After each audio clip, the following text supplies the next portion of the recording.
our last surprise beneficiary will receive medical assistance from Dr. Bondoc of UERM.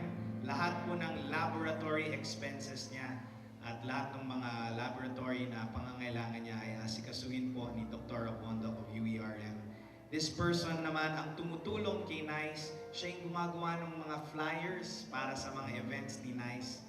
And meron daw siyang sinabi kay NICE, sabi niya, sana kung okay lang yung pa ako, mas marami pa akong magagawa para kay Lord.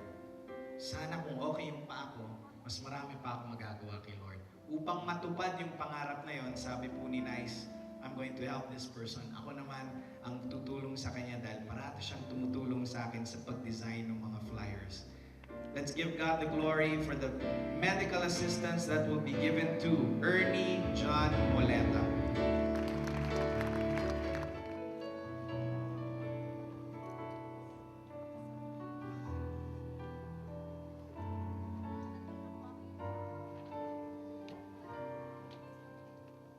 Nice, dalhin mo sila sa gitna.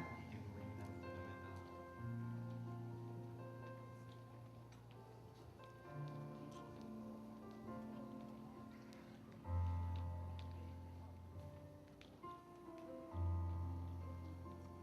Praise God.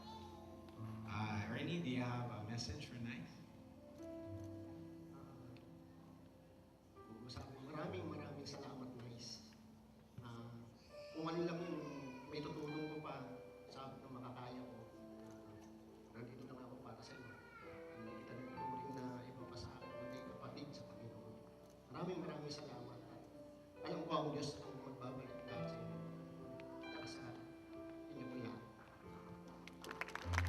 Palakpakan po natin lahat ng mga nakatanggap ng support mula kay NICE. And of course, let's thank God and applaud Him for the work that He is doing through NICE Song. Let's give God the glory.